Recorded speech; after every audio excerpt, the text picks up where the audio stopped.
আয়াত 6 وَإِذْ قَالَ مُوسَى لِقَوْمِهِ اذْكُرُوا نِعْمَةَ اللَّهِ عَلَيْكُمْ إِذْ أَنْجَاكُمْ مِنْ آلِ فِرْعَوْنَ يَسُومُونَكُمْ سُوءَ الْعَذَابِ وَيُذَبِّحُونَ أَبْنَاءَكُمْ وَيَسْتَحْيُونَ نِسَاءَكُمْ وَفِي ذَلِكُمْ بَلَاءٌ مِّن رَّبِّكُمْ عَظِيمٌ।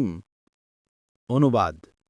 আর স্মরণ করুন যখন মূসা তার সম্প্রদায়কে বলেছিলেন, তোমাদের উপর আল্লাহর অনুগ্রহ স্মরণ করো, যখন তিনি তোমাদেরকে রক্ষা করেছিলেন ফিরাউন গোষ্ঠীদের কবল হতে, যারা তোমাদেরকে নিকৃষ্ট শাস্তি দিত, তোমাদের পুত্রদেরকে জবেহ করত এবং তোমাদের নারীদেরকে জীবিত রাখত, আর এতে ছিল তোমাদের রবের পক্ষ থেকে এক মহা পরীক্ষা।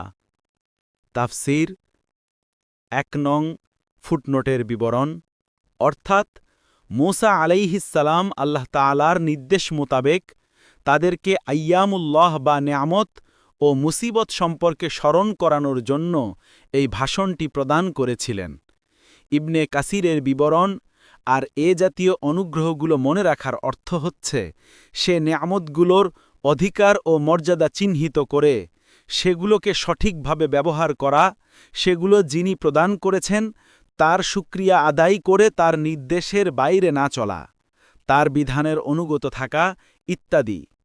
2 নং ফুটনোটের বিবরণ, আয়াতে ব্যবহৃত শব্দটি হচ্ছে বালাউন। এ শব্দটি বিপরীত অর্থবোধক। এর এক অর্থ নেয়ামাত, অপর অর্থ বিপদ বা পরীক্ষা।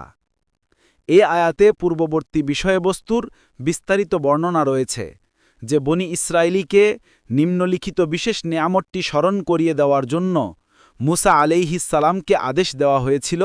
মূসা আলাইহিসসালামের পূর্বে ফিরাউন বনি ইসরায়েলকে অবৈধভাবে দাসে পরিণত করে রেখেছিল। এরপর এসব দাসের সাথেও মানবোচিত ব্যবহার করা হতো না। তাদের ছেলে সন্তানকে জন্মগ্রহণের পরেই হত্যা করা হতো এবং শুধু কন্যাদেরকে খেদমতের জন্য লালন পালন করা হতো। মূসা আলাইহিসসালামকে প্রেরণের পর তার দোয়ায় আল্লাহ তাআলা বনি ইসরায়েলকে ফিরাউনের কবল থেকে মুক্তি দান করেন। সুতরাং এক দিক থেকে তা তাদের পরীক্ষা ছিল, অপর দিক থেকে সে পরীক্ষা থেকে মুক্তি দিয়ে আল্লাহ তাআলা তাদেরকে বিরাট নেয়ামত প্রদান করেন। উভয় অর্থটি এখানে উদ্দেশ্য হতে পারে, যেমন অন্য আয়াতে এসেছে, আর আমরা তাদেরকে মঙ্গল ও অমঙ্গল দ্বারা পরীক্ষা করেছি যাতে তারা প্রত্যাবর্তন করে।